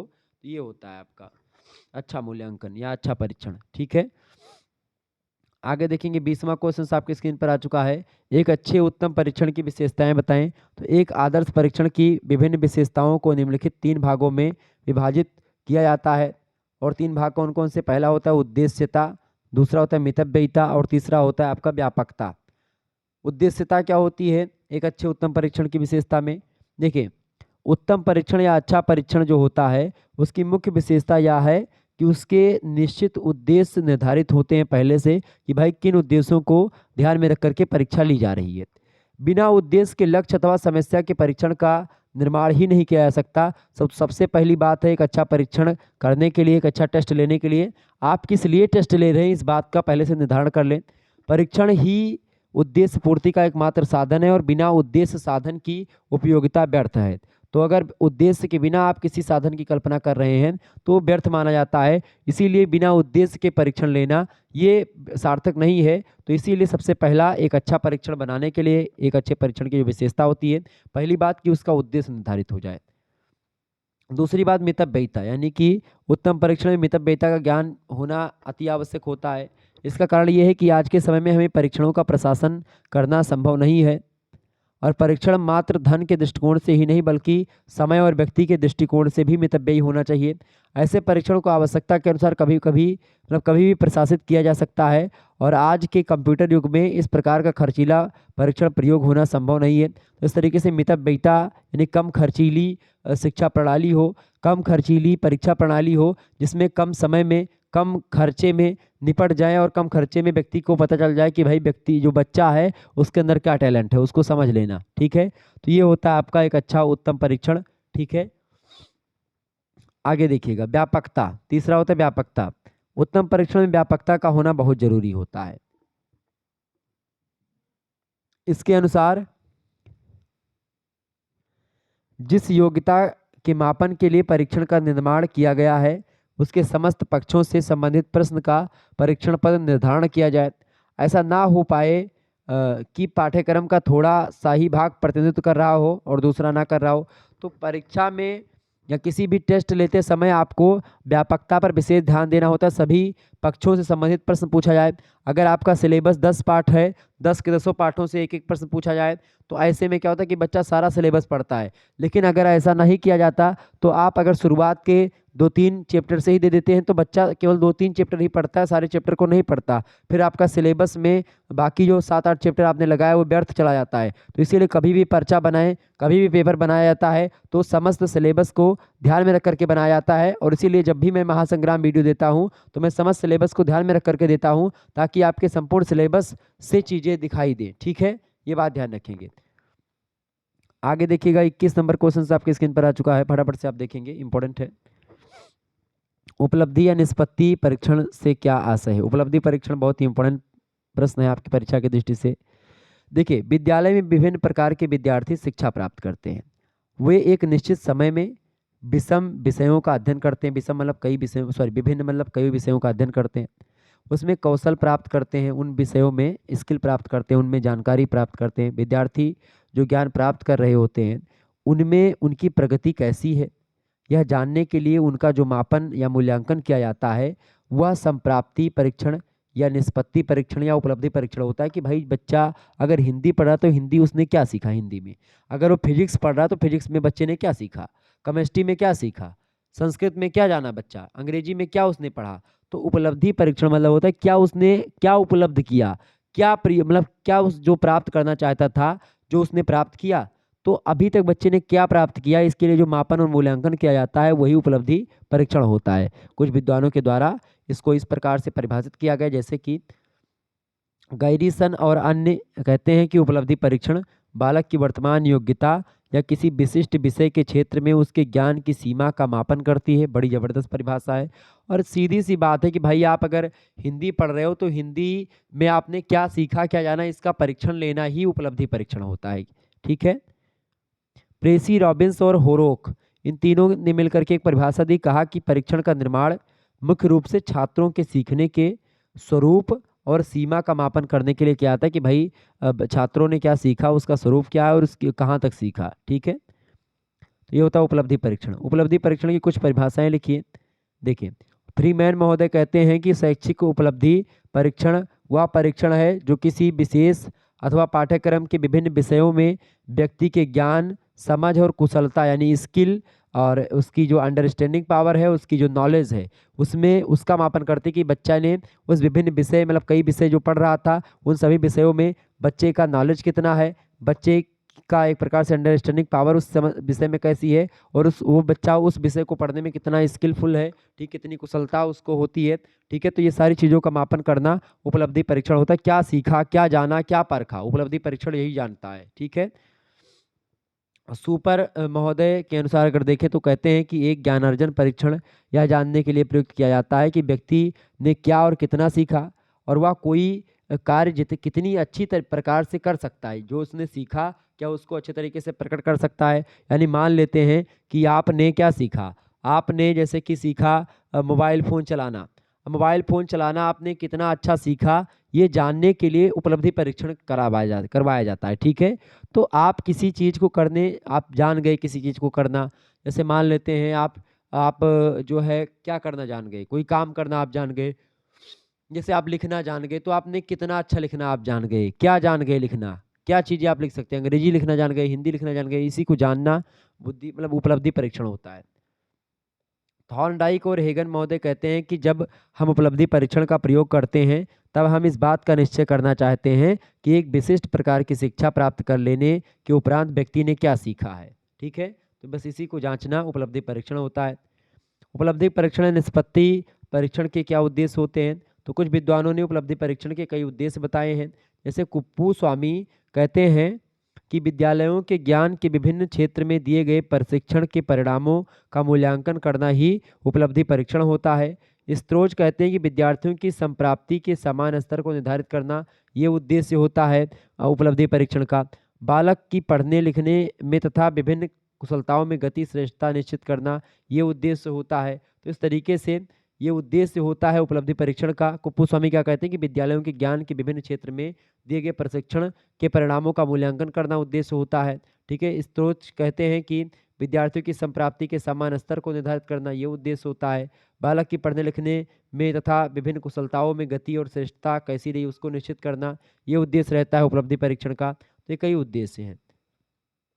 आगे देखिएगा, अगला क्वेश्चन है 24 नंबर प्रश्न आप देखेंगे, व्यक्तित्व परीक्षण क्या है। बढ़िया प्रश्न है आपकी परीक्षा की दृष्टि से और ये आपकी परीक्षा में पूछे जा सकते हैं प्रश्न, ध्यान रखेंगे इस बात को। बताइए उपलब्धि सॉरी प्रश्न क्या पूछा गया आपसे, प्रश्न है व्यक्तित्व परीक्षण क्या है। व्यक्तित्व परीक्षण की अगर बात करें तो आधुनिक युग में व्यक्तिक विभिन्नता को शिक्षा में महत्वपूर्ण स्थान दिया गया है। व्यक्तिक भिन्नता का मतलब होता है कि भाई देखें हमारे टैलेंट कुछ और है, आपका टैलेंट कुछ और है, तो दुनिया में प्रत्येक व्यक्ति अपने अपने हिसाब से कुछ उनकी मौलिक चीज़ें होती हैं, कुछ उनकी अपनी चीज़ें होती हैं, तो हर व्यक्ति अपने आप में अलग है। उसी अलगाव की स्थिति को ही व्यक्तिक विभिन्नता कहा जाता है। ठीक है। तो आधुनिक युग में मॉडर्न समय में व्यक्तिक भिन्नता को शिक्षा में महत्वपूर्ण स्थान दिया गया है और छात्रों को शैक्षिक, व्यावसायिक और व्यक्तिगत निर्देशन प्रदान किया जा रहा है और इसी के फलस्वरूप व्यक्ति के व्यक्तियों को तथा इनमें जन्मजात एवं वर्गीकृत विशेषताओं, गुणों का मापन मूल्यांकन अनिवार्य हो गया है और इसके हेतु मनोवैज्ञानिकों ने अनेक विधियों और परीक्षणों का निर्माण और विकास किया है, जिन्हें व्यक्तित्व परीक्षण के नाम से पुकारा जाता है। तो व्यक्तित्व यानी कि जो पर्सनालिटी होती है उसको मापने का तरीका, उसको जानने का तरीका, व्यक्ति का व्यक्तित्व कैसा है, इसको परखने का तरीका ही व्यक्तित्व परीक्षण कहलाता है। ठीक है, आगे देखिए 25 नंबर क्वेश्चन आपके स्क्रीन पर आ चुका है। सुसंगठित व्यक्तित्व की विशेषताएं लिखिए। सुसंगठित व्यक्तित्व क्या होता है? तो पर्यावरण से ठीक प्रकार से समायोजन करने के हेतु संगठित व्यक्तित्व का होना आवश्यक होता है। जो व्यक्ति पर्यावरण से अच्छे तरीके से समायोजित हो जाता है, पर्यावरण और उस मतलब पर्यावरण से जो मतलब पर्यावरण के साथ अपने आप को अनुकूलित कर लेता है जो व्यक्ति, वो उसका व्यक्तित्व सुसंगठित होता है, वो ठीक ठाक व्यक्तित्व का माना जाता है। तो संगठित व्यक्तित्व का अर्थ होता है कि व्यक्ति की बुद्धि, व्यक्ति की इच्छा, व्यक्ति का संकल्प, संवेग आदि मानसिक क्रियाएं व्यवस्थित तथा संगठित रूप से कार्य करती रहें। ये होता है सुसंगठित व्यक्तित्व। समानता संगठित व्यक्तित्व की निम्नलिखित विशेषताएं होती हैं, जैसे कि उसका उत्तम शारीरिक और मानसिक स्वास्थ्य रहे, वो शरीर से हष्टपुष्ट रहे, शरीर उसकी ठीक ठाक है, स्वस्थ रहे और मानसिक रूप से भी स्वस्थ रहे, तो वो एक प्रकार से उसका सुसंगठित व्यक्तित्व है। इसके अलावा उसकी आत्म चेतना जबरदस्त हो, ठीक ठाक हो। इसके अलावा अगर आप देखेंगे तो सामाजिकता उसके पास हो, समायोजनशीलता हो, दृढ़ संकल्प शक्ति हो, संतोष करने वाला हो, उच्च महत्वाकांक्षा हो। इसके अलावा उद्देश्य पूर्णता भी हो, जो उद्देश्य अपने दिमाग में रख ले उसको पूर्ण करने वाला हो। ठीक है, जो संकल्प कर ले उसको पूर्ण करे।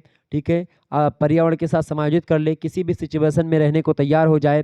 ठीक है, सामाजिक व्यक्ति हो, सोशल व्यक्ति हो, आत्मचेतनशील व्यक्ति हो, ठीक है, चिंतनशील व्यक्ति हो, तो ऐसा व्यक्ति होता है, वो होता है आपका जो है आपका सुसंगठित व्यक्तित्व की ये सब विशेषताएं होती हैं, ये बात ध्यान रखेंगे। आगे देखिएगा, अगला प्रश्न है 26 नंबर प्रश्न है, इंपॉर्टेंट है प्रश्न आपका, व्यक्तित्व मापन विधियों की सूची बनाइए। बढ़िया प्रश्न है, बताएं प्रश्न क्या है। प्रश्न पूछा जा रहा है कि व्यक्तित्व मापन की सूची बनाएं। तो शिक्षा मनोविज्ञान के शैक्षिक प्रभाव और प्रगति को जानने के लिए व्यक्तित्व मापन का प्रश्न उठता है। व्यक्तित्व का परीक्षण बहुत ही कठिन कार्य है। इसके लिए किसी विधि विशेष को प्रमाणित नहीं किया जा सकता कि भाई ये फलानी विधि जो है ये व्यक्तित्व को मापने के लिए सटीक है, क्योंकि कई सारी विधियों का प्रयोग समय समय पर करना पड़ता है व्यक्तित्व को मापने के लिए। इसके लिए कई सारी विधियां हैं, जैसे कि व्यक्तिक विधियां, वस्तुनिष्ठ विधियां, प्रक्षेपण विधियां, मनोविश्लेषणात्मक विधियां। तो इन सभी विधियों का प्रयोग करके अलग अलग सिचुएशन में, अलग अलग स्थिति में अलग अलग विधियों का प्रयोग करके व्यक्तित्व का मापन किया जाता है। ठीक है, तो भिन्न भिन्न मनोवैज्ञानिकों ने व्यक्तित्व के परीक्षण अथवा मापन की कुछ विधियों का निर्माण किया है, जिन्हें 4 वर्गों में हम बांटते हैं। पहली विधि है व्यक्तिक विधियां यानी सब्जेक्टिव मेथड्स, दूसरी होती है वस्तुनिष्ठ विधियां यानी ऑब्जेक्टिव मेथड, तीसरी होती है प्रक्षेपण विधियां यानी कि प्रोजेक्टिव मेथड, चौथी होती है मनोविश्लेषणात्मक विधियां यानी कि साइको एनालिटिक मेथड। जैसे सब्जेक्टिव मेथड में क्या होता है कि जैसे आपकी जो लिखित परीक्षा होती है वो सब्जेक्टिव मेथड वाली परीक्षा है, कि आपको लिखित परीक्षा को लेकर के होता है कि भाई सब्जेक्टिव मेथड होता है। व्यक्तिक विधियों में आता है ये सब्जेक्टिव मेथड, यानी किसी टाइप का अगर आप मान लें कि भाई आपको लिख करके कोई चीज़ देना या और तमाम प्रकार की चीज़ इसमें शामिल है।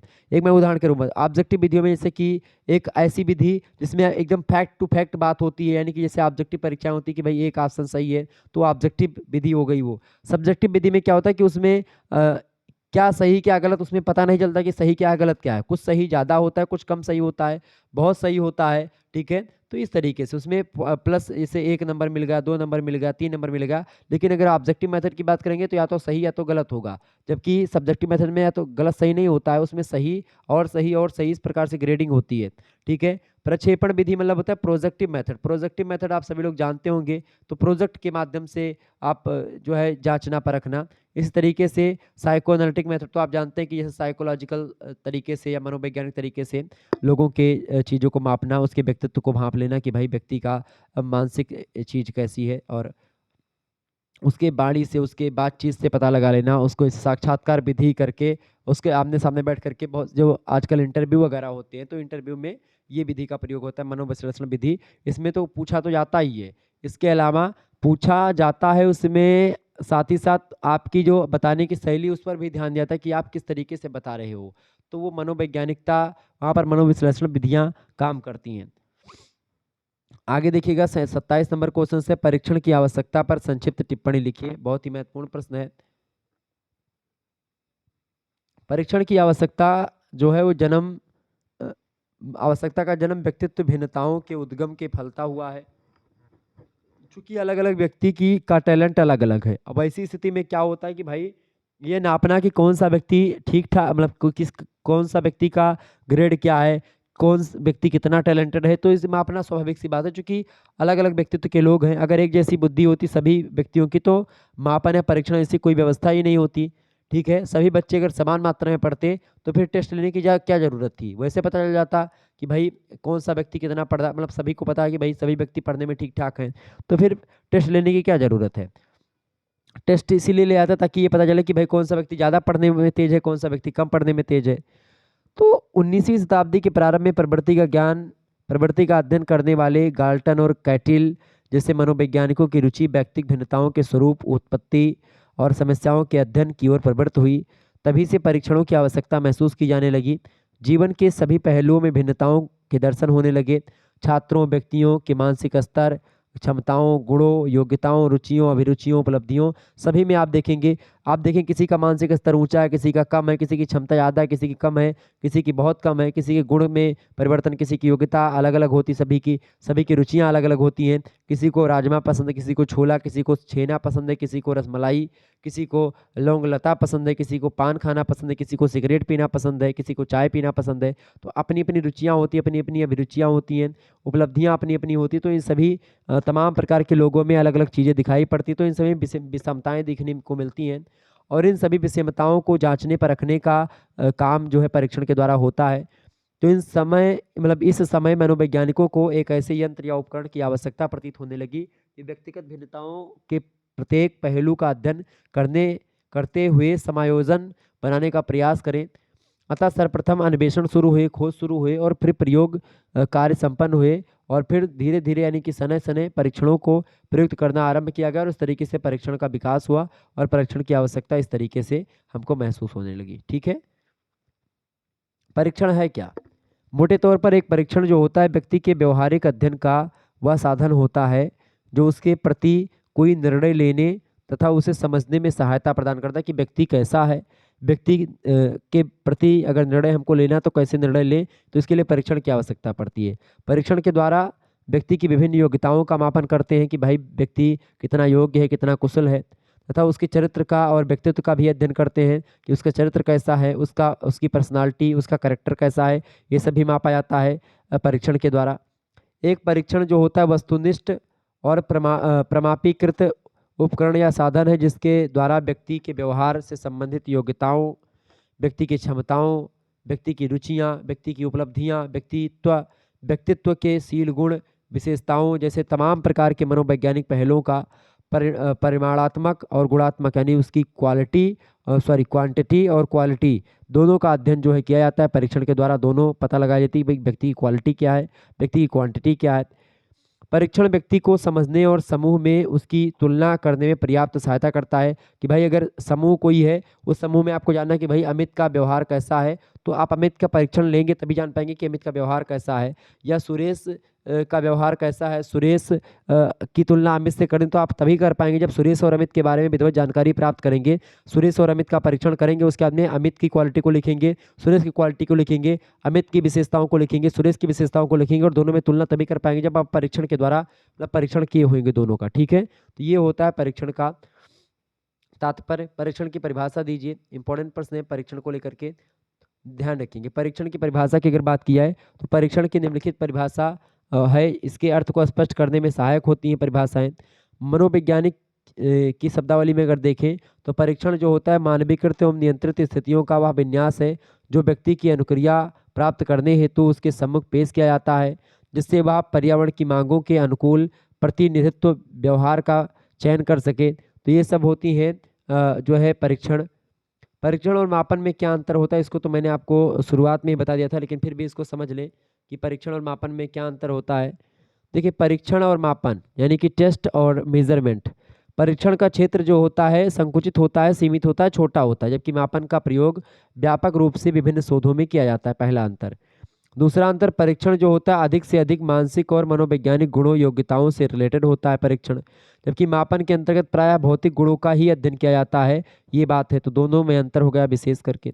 तीसरा अंतर ये कि परीक्षण का प्रयोग स्वयं एक उपकरण के रूप में किया जाता है, किंतु मापन के अंतर्गत भौतिक और मानसिक दोनों ही उपकरणों की आवश्यकता होती है। क्लियर। चौथा अंतर यह है कि परीक्षण के माध्यम से छात्र या व्यक्ति के विषय में ज्ञात किया जाता है, विषय के बारे में, मतलब छात्र और व्यक्ति के विषय में या उसके बारे में जानकारी प्राप्त की जा सकती है परीक्षण के माध्यम से, जबकि मापन में किसी सामान्य प्रश्न का उत्तर देने का प्रयास किया जाता है और यदा कदा मापन को परीक्षण के रूप में भी प्रयुक्त किया जाता है कभी कभी। ठीक है, तो ये परीक्षण और मापन में संबंध भी रहा है और अंतर भी रहा है। इसके अलावा परीक्षण में कई प्रकार के पद सम्मिलित होते हैं जिनको प्रमाणीकृत करके प्रयोग में लाया जाता है। ठीक है, मतलब उसको प्रमाणित करके प्रयोग में लाते हैं हम परीक्षण के द्वारा। ठीक है, जबकि मापन के अंतर्गत धातुओं को नियम के अनुसार संख्यात्मक रूप प्रदान करके परिभाषित करते हैं, जैसे कि 1 किलो का बाट, 2 किलो का बाट, 4 किलो का बाट, एक मतलब कि 1 लीटर का जो है डोंगा, 2 लीटर का डोंगा। तो ऐसे ये धातुओं को एक प्रकार से एक नियम के अनुसार धातुओं का संख्यात्मक रूप से उसको हम बना लेते हैं, उसके बाद में फिर उसी में जो चीज़ें रखी जाती हैं तो फिर वो उतनी हो जाती है। जैसे कि आप 1 लीटर दूध नापते हैं तो एक दूध वाला जो लीटर होता है उसमें आप नापते हैं। ठीक है, आप 1 किलो नापते हैं तो 1 किलो का बाट रख करके आप नापते हैं। ठीक है, तो मापन में एक मानक होता है, उसी के अकॉर्डिंग आगे ही बढ़ते हैं। 31 नंबर क्वेश्चन आपकी स्क्रीन पर आ चुका है। बढ़िया प्रश्न है आपकी परीक्षा की दृष्टि से। फटाफट से वीडियो को लाइक और शेयर कर दीजिएगा। परीक्षण और प्रयोग में क्या अंतर है बताइए। देखिए, परीक्षण और प्रयोग की अगर बात की जाए तो परीक्षण के अंतर्गत बुद्धि, रुचि, अभिक्षमता, उपलब्धि आदि मनोवैज्ञानिक पहलुओं का अध्ययन परीक्षण के अंतर्गत किया जाता है, किंतु प्रयोग में मात्र स्वतंत्र चरों के घटाने और बढ़ाने के प्रभावों का अध्ययन किया जाता है। तो ये होता है आपका प्रयोग, यानी प्रयोग का मतलब होता है एक्सपेरिमेंट करना और परीक्षण का मतलब होता है टेस्ट करना। तो परीक्षण का उद्देश्य व्यक्ति के व्यवहारिक पहलुओं का अध्ययन करना होता है, जबकि परीक्षण में व्यक्ति के विषय में जानकारी प्राप्त की जाती है। और जबकि आप देखेंगे, जबकि प्रयोग में क्या होता है, व्यक्ति की मात्र प्रतिक्रियाओं का ही अध्ययन किया जाता है कि व्यक्ति की प्रतिक्रियाएं क्या होती किसी मुद्दे को लेकर के। तो ये प्रतिक्रियाओं का अध्ययन होता है जो है रिएक्शन में। आगे देखें, परीक्षण के निर्माण में उनका प्रमापीकरण, वैधता और विश्वसनीयता और मानकों की गणना करनी पड़ती है, जबकि प्रयोगों में इसकी कोई आवश्यकता नहीं होती है, क्योंकि प्रयोग में मात्र उद्दीपक और जीव परिवर्तनों मतलब परिवर्तियों को ही नियंत्रित किया जाता है। तो इसमें कोई विश्वसनीयता, वैधता और प्रमापीकरण या प्रमाणीकरण नहीं होता प्रयोग में, जबकि परीक्षण में होता है। चौथा और लास्ट अंतर ये है कि परीक्षण के क्षेत्र प्रयोग की तुलना में अधिक संकुचित होते हैं, क्योंकि इसका प्रयोग मात्र उन्हीं व्यक्तियों हेतु उपयुक्त है जिन पर उसका प्रमापीकरण किया गया हो। भाषा प्रयोग होने से परीक्षण केवल भाषा जानने वाले पर उपयुक्त सिद्ध होता है, किंतु प्रयोग को तो प्रत्येक परिस्थिति में क्रियान्वित किया जा सकता है। कोई भी सिचुएशन हो तो प्रयोग आप कर सकते हैं किसी मुद्दे को लेकर के, लेकिन जो परीक्षण होता है वो केवल उसी पर कर सकते हैं जिस पर आपने पहले से काम किया हो। तो इस तरीके से ये अंतर होता है परीक्षण और प्रयोग में। आपको समझ में आ गया होगा। तो ये तमाम प्रकार के प्रश्नों को मैंने आज आपके समक्ष चीज़ों को बताया, समझा और परखा। आप लोगों ने बहुत ही आसान तरीके से चीज़ों को जाना। मूल्यांकन, बुद्धि परीक्षण, ये सब आपसे पूछा आता रहा, तो इसलिए मैंने आपको सारी चीज़ें आपको समझा दी। तो आपने परीक्षण वगैरह के बारे में समझ लिया, मूल्यांकन, मापन, इन सभी के उद्देश्य और इन सभी के बारे में आपने विस्तार समझा। व्यक्तित्व क्या होता है इसको समझा, व्यक्तित्व विकास के बारे में समझा। तो ये सब मैंने आपको बता दिया। फिर मिलते हैं हम नेक्स्ट वीडियो में। तब तक के लिए जय हिंद, जय भारत। आप सभी का बहुत बहुत धन्यवाद हमारे से जुड़ने के लिए। इसी प्रकार से अपना प्यार बनाए रखेंगे। वैसे आप लोगों ने बहुत ही बारीकी के साथ अध्ययन किया है, ठीक है, और बहुत ही तीव्र गति से हमने आगे आपको समझाया। तो आपको बस यहाँ पर पढ़ना क्या है, 3-4 चीज़ों को आप पढ़ लीजिएगा। मैं फिर से एक बार 2 टॉपिक आपको बता दूं, इनको आपको ज़रूर पढ़ना है। जैसे कि ये वीडियो आपको 2 से 3 बार देख लेनी है। जो मॉडल पेपर मैंने दिया उसको आपको देख लेना है। सबसे पहली बात, आपको अभिरुचि जान लेना कि अभिरुचि क्या है, मूल्यांकन क्या है, मापन क्या है, और इसके अलावा मापन और मूल्यांकन में क्या अंतर होता है, परीक्षण क्या है, इसके अलावा व्यक्तित्व क्या है, ठीक है, बुद्धि क्या है, और बुद्धि लब्धि क्या है। बुद्धि लब्धि मतलब इंटेलिजेंट कोसेंट। बुद्धि लब्धि मापने का तरीका भी मैंने आपको बताया था। बुद्धि लब्धि मापने का तरीका जान लो। जैसे मान लेते हैं बुद्धि लब्धि, जिसको आप अंग्रेजी में इंटेलिजेंट कोसेंट कहते हैं और शॉर्ट फॉर्म में इसको आईक्यू लेवल कहते नहीं कि आईक्यू लेवल आपका बहुत कम है, तो इसको कैसे मापा जाता है। आईक्यू मापने का एक तरीका होता है मानसिक आयु बटे शारीरिक आयु गुणे 100। तो ये आपका बुद्धि लब्धि मापने का तरीका, बुद्धि लब्धि का सूत्र होता है इंटेलिजेंट कोसेंट का। मान लेते कोई बच्चा जो है उसकी मानसिक आयु 10 है और वो उसकी शारीरिक आयु क्या है 20 है, यानी कि वो 20 साल का बच्चा है और 10 साल जैसे बच्चों की हरकतें कर रहा है, तो उसकी मानसिक आयु 10 साल होगी, उसकी वास्तविक आयु 20 साल होगी। गुणे 100 कर देंगे तो 0 से 0 कट जाएगा, 2 एकम 2, 2 पंचे 10, यहाँ पर 5 हो जाएगा और 5 से गुणा कर देंगे 10 में 50, यानी उसकी बुद्धि लब्धि 50 है, यानी कि वो यानी कि मूर्ख की श्रेणी में आता है। और इसके मानक भी हैं पहले से निर्धारित है कि भाई अगर 50 होंगे तो मूर्ख होगा, या उससे नीचे होंगे तो और कम आएगा। ऐसे से निर्धारित है कि भाई कौन सा बुद्धि लब्धि या कितने अंक में बुद्धि लब्धि आएगी तो कितना होगा। जैसे 90 से और 80 के बीच में होता है तो ठीक ठाक माना जाता है, सामान्य माना जाता है, तो ये ऐसे बुद्धि लब्धि निकाला जाता है। मान लेते हैं जैसे कि बुद्धि लब्धि किसी की 20 साल व्यक्ति है और 20 साल जैसे व्यवहार कर रहा है, तो गुणे 100 अगर करेंगे तो 20 20 जीरो कट गया तो 100 आपका बुद्धि लब्धि निकल गई, तो ये सामान्य व्यवहार है। लेकिन अगर मान लेते 15 साल जैसे व्यवहार कर रहा है कोई बच्चा है, और 15 साल जैसे व्यवहार कर रहा है, तो 20 जीरो काटेंगे 2 पंचे 10, यानी 15 कितना हो जाएगा 15 पचे 75, यानी 75 बुद्धि लब्धि है, तो भी उसकी बुद्धि लब्धि ठीक ठाक मतलब नहीं मानी जाती है। तो लगभग आपका 90 के ऊपर अगर मानेंगे, 90 से लेकर के 100 या 110 बुद्धि लब्धि, तो उसकी सामान्य बुद्धि लब्धि मानी जाती है। ठीक है, ठीक ठाक मानी जाती है। तो इस तरीके से आप लोगों ने चीज़ों को जाना। चलिए फिर मिलते हैं हम नेक्स्ट वीडियो में, तब तक के लिए जय हिंद जय भारत। आप सभी का बहुत बहुत धन्यवाद हमारे से जुड़ने के लिए। इसी प्रकार से अपना प्यार बनाए रखेंगे। बहुत बहुत धन्यवाद।